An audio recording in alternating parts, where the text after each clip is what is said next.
6.3 क्ल'जनि गेजेरजों बे जेंनाफोरा जोबगोन होननानै नाथाय बावैसो आसाम सरकारा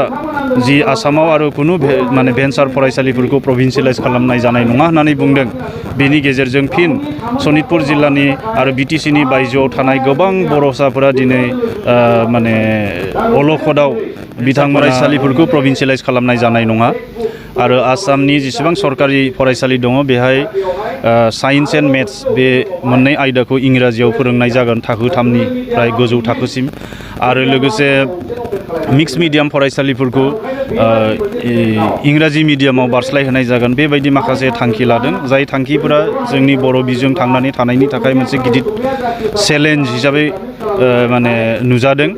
दा बेफोर गासै थांखिफोरखौ सरकारनि जि सिद्धान्त डिसिसन बे डिसिसनफोरखौ जोङो बर' थुनलाइ आफाद आरो बर' फरायसा आफादा जोङो नेवसिदों जों बेखौ गनायनानै लानो हाया बेनिखायनो बे आयदाखौ लानानै जोंनि माने बिटिआरनि जेसेबां जिल्लाफोर दं बेहाय जोङो सुबुं सांग्रांथि मेल खुंदों आरो दिनै सनितपुरावबो बे सांग्रांथि मेलखौ खुंदों गाबोन समफोर आरो गुबुन गुबुन जिल्लाफोरावबो बे जथुमखौ लानाय जादों जोंनि थांखिया जादों सरकारनि जि बर' बिजों बेरेखा पलिसि लादों बे पलिसिनि बेरेखायै जों रायजो राजाफोरा माबोरै गसंथेगोन बेखौ सांग्रांथि लाबोनाय आरो रायजो राजाफोरनि सुबुरुन आरो दिथाखौ लानानै जों आवगायलांनो थाखाय बे माने मेलखौ लानाय जादों आरो नोंथांमोननि गेजेरजों जों बेखौ बुंनो नागिरदों दा सनितपुर जिल्लायाव गोबांथार भेन्सार फरायसालिफोर दङ आरो बेहाय माने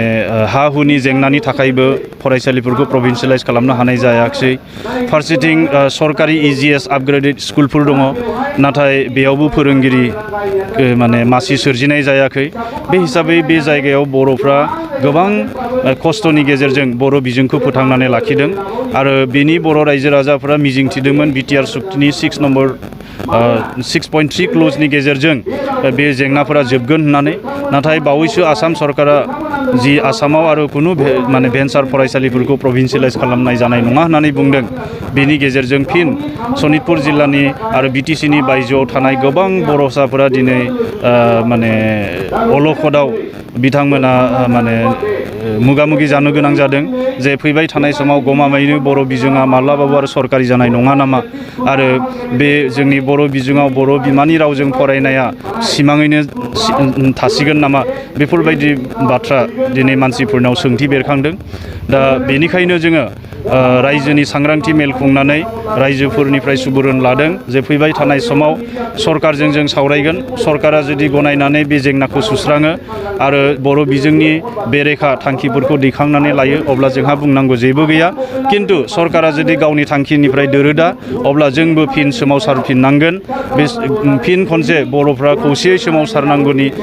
मानसिक भाबै साखाफारा जानो थाखाय जों बे सांग्रांथि मेलनि गेजेरजों बर' रायजो राजाफोरखौ खावलायदों बे आयदाखौ लानानै थांनाय 3 आगस्ट खालाराव जों बिटिआर सरकारजों गिबि रायलायदों आरो बेहाय जोंनि अजदफोरखौ जों दिखांदों आरो सरकारनि आसाम सरकारनि जि डिसिसन बेखौ जों माने गनाया होननानै बिटिआर सरकारखौ रोखायै बुंदों दा बिटिआर सरकारनि गाहाय प्रमद बर' बिथाङा जोंनो खोथा होदों बिथाङा थाबैनो सरकारि भाबै आसाम सरकारजों बे बेलायाव सावरायगोन आरो बिटिआर सरकारा आसाम सरकारनो जोंनि दुलाराय बर' फरायसा आफाद आरो बर' थुनलाइ आफादनि जि जोंनि अजद बे अजदखौ आसाम सरकारनो मिथिहोगोन होननानै जोंनो फोरमायदों